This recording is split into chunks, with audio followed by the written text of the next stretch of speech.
With a title like that, yeah, it won the Patreon poll. A title like Hollywood Chainsaw Hookers, especially with it being directed and co-written by B-movie legend Fred Olen Ray, means this thing was poised to become a cult classic before filming was even started. And it's a low-budget film, too, so that means it was filmed on short ends. This 1988 film isn't just simply about chainsaw-wielding hookers running around earning their tips in Hollywood. No, it has to be about a cult of chainsaw hookers led by cult leader Gunnar Hansen. Leatherface finally got some game and purchased himself a lady. With a cast that includes Linnea Quigley and Michelle Bauer, both of the equally as classic film sorority babes in the Slimeball Bolorama, this combines the director's love of exploitation cinema and film noir, as the only man who can stop them is P.I. Jack Chandler, armed with old-school Hollywood narration. I've got a good feeling about this, because writers Fred Olen Ray and T.L. Langford gave us two Eddie Deason classics with Mob Boss and Beverly Hills Vamp. Eddie isn't in this film, though, but it does come with a chainsaw dance. This movie is truly the reason I make sure all my hookers come with a heart of gold and not a suitcase of chainsaws. This is, well, you know the title by now. I'm watching my video. I'm watching my video. Oh, watching my video.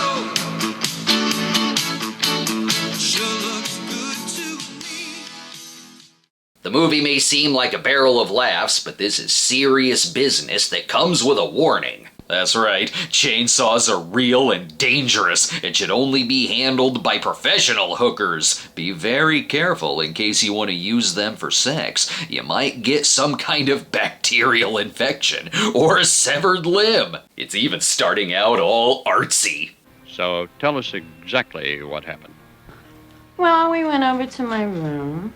Ooh, it's a documentary now. I know this one. Pimps up, hose down, audience wins. Well, I went over to the closet, and I took out a sexual enhancement device. I bet she's talking about a cock ring.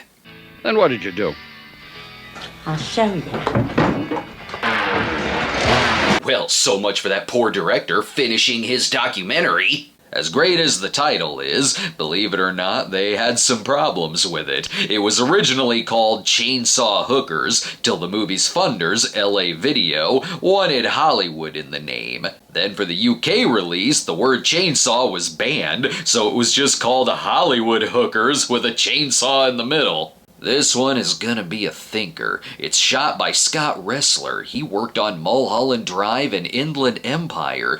The clues inside the DVD will give the answers, and I know which actor has a fetish for being spanked with a fly swatter. Oh yeah, get all the bug guts. Did I say Fred Olen Ray and T.L. Langford wrote the script? I met Dr. S. Carver and B.J. Nestle's. That's the doctor you go to when a blowjob goes wrong and you got a chocolate chip cookie stuck in your ass. Must have been some script. It's not often I see a credit that says it was drastically rewritten and improved upon. I bet the original version was about a boxing kangaroo. Here we meet hard-edged P.I. Jack Chandler, played by John Henry Richardson. He comes with a license, a gun, and establishing shots of the city with narration. Every time I look out my window, it hits me. The city of the angels. I'd like to meet the sick son of a bitch that thought that one up. Classic Dr. Carver. Something sinister is happening in Glitter City. People are going missing, and random hookers are crashing on his couch. You know what this calls for? Booze and cigarettes? No, more booze and cigarettes. I trust any bar run by a man who is dying to sing a song about the Candyman. The hookers have found their best Joe Don Baker in the house. This will bring in good money for her pimp. You from around here? Yeah.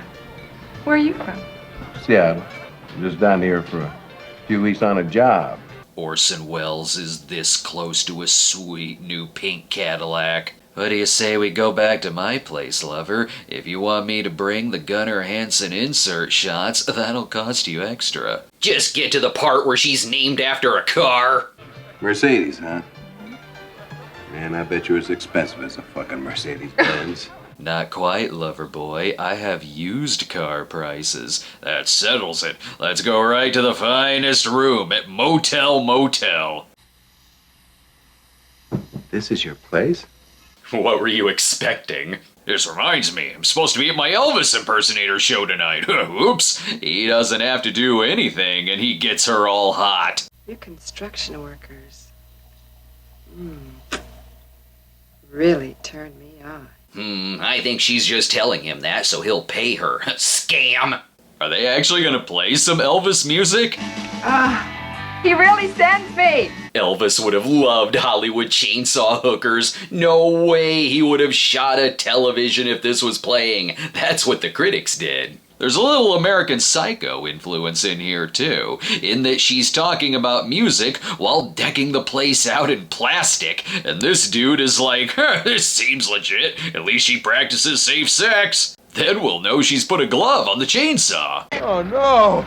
Oh no! You've ruined your Elvis picture! Complete disrespect to the king and traditional romance! Jack will get on this new update soon. He has to get a good 1,000 pages a day of his notes first. I'd been hired to find a runaway teenage beauty from Oxnard. It seems the beauty's stepfather had been tucking her into bed a little too tight, and she decided to split to the big city. That sums up that plot setup. Just allow me to explain the backstory. That'll keep the movie at only 75 minutes long. He even works well with the police, too.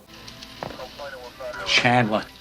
Just what I need today. A private pick in my face. Hey, with me being a PI, don't you just love how many more times we can work the word dick into the script? They found one suspect at least. These plastic chains from the Halloween store will make sure she never ruins another documentary film about hookers again. She's even still pretending that she likes his jokes.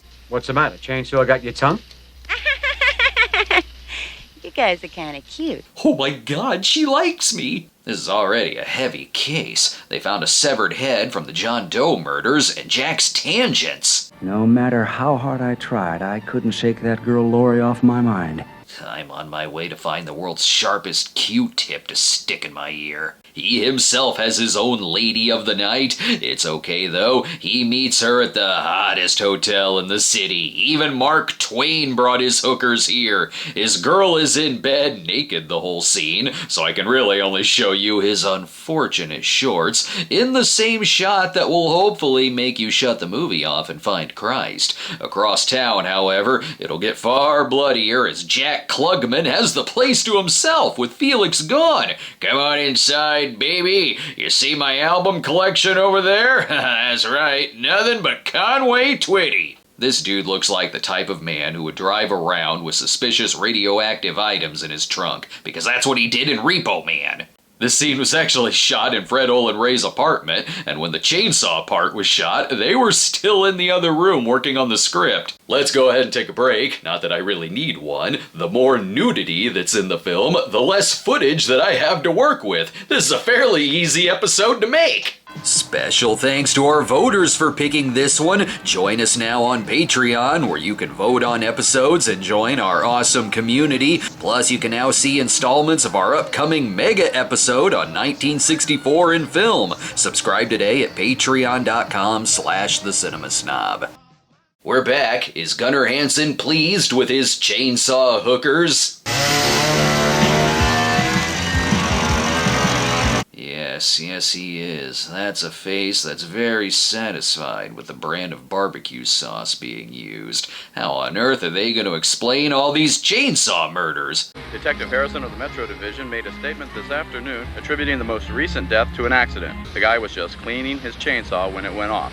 Oh, obviously, it must be that. And if not, chainsaw-wielding Pooh Bear. That's gonna have to wait. You know why? Even more booze. He's clearly a favorite at this bar. I decided to get a drink and bug the bar hop a little. Didn't realize it was family night, I guess. And that's not the weirdest thing in the place. What'll it be, pal? Bourbon. With a bourbon chaser. God, Mr. Hooper's replacement definitely has a suitcase of dead Muppets. And I see Michelle Bauer there, but where's Linnea Quigley? Oh, there she is, dancing, of course. One of the only dance scenes of her career I can show without using a blur effect. You know what the best thing about these hookers is? The subtlety. I'm going to fuck your brains out. I didn't like the sound of that. Not without putting a ring on it. Turns out, though, Linnea is Samantha, the girl he was hired to find, and with the police busy, he'll have to finish his drink with Mercedes and take on more awkward insert shots himself.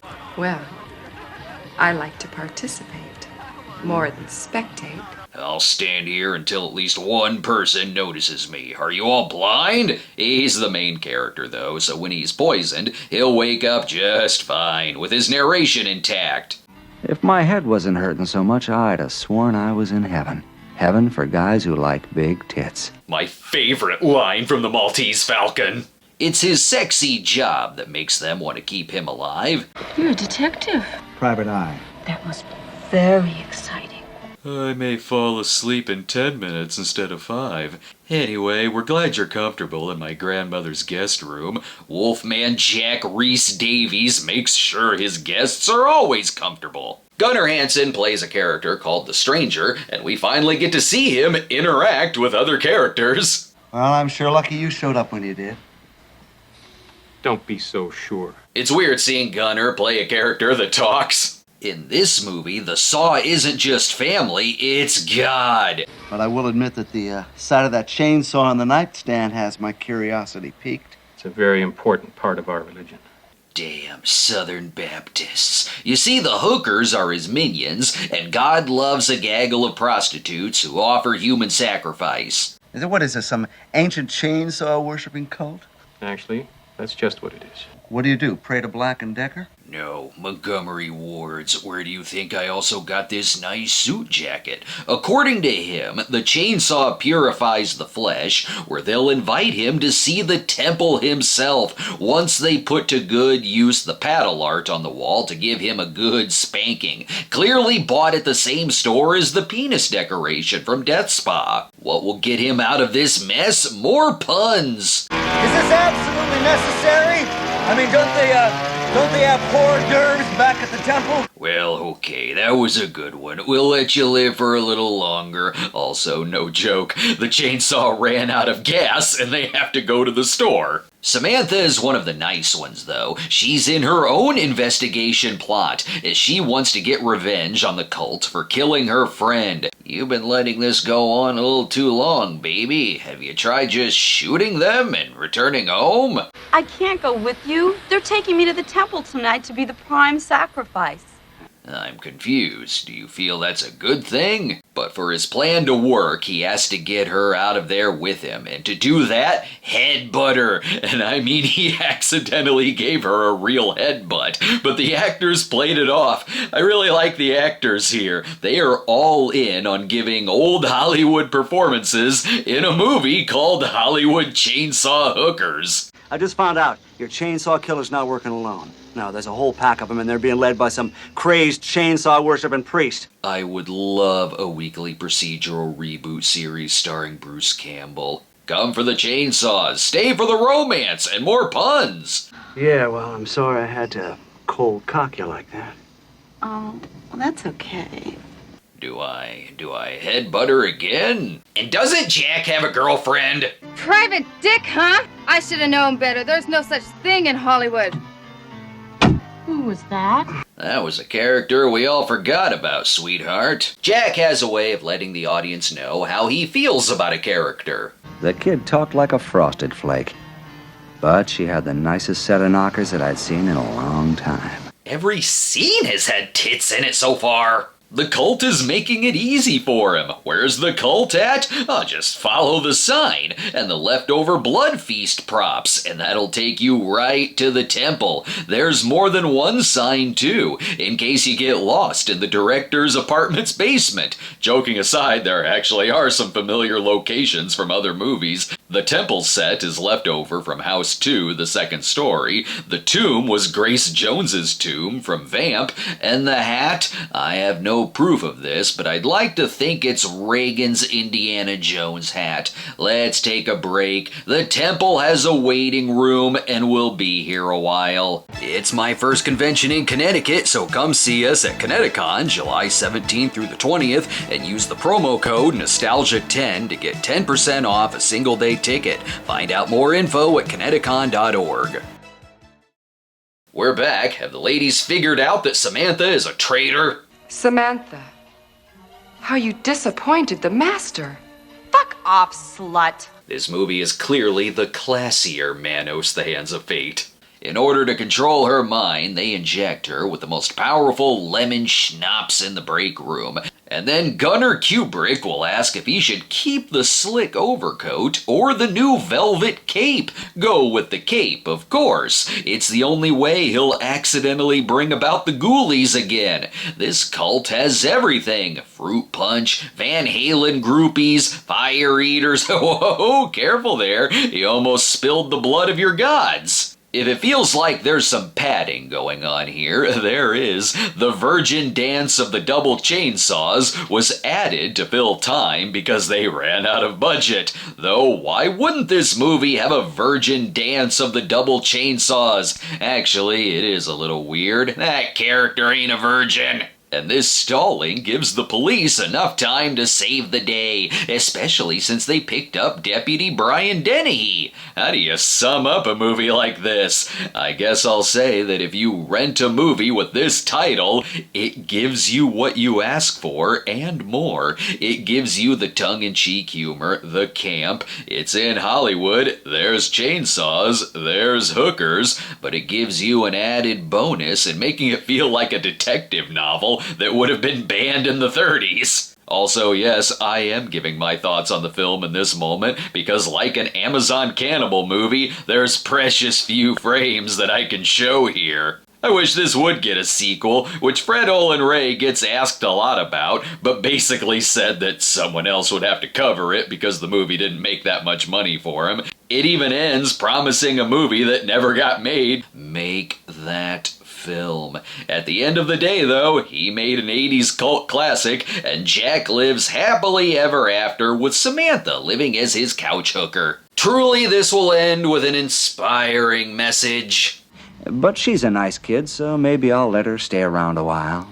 Besides, she's got a great set of tits. Yes, move over, Gone with the Wind. No movie in cinema has left on a more iconic line. Now, if you'll excuse me, my son is waking up from his nap. He's not ready yet for a movie called Hollywood Chainsaw Hookers. No one is ready for a movie called Hollywood Chainsaw Hookers. I do love saying that title. Afraid? Let me tell you something, sister. I've been shot. Almost.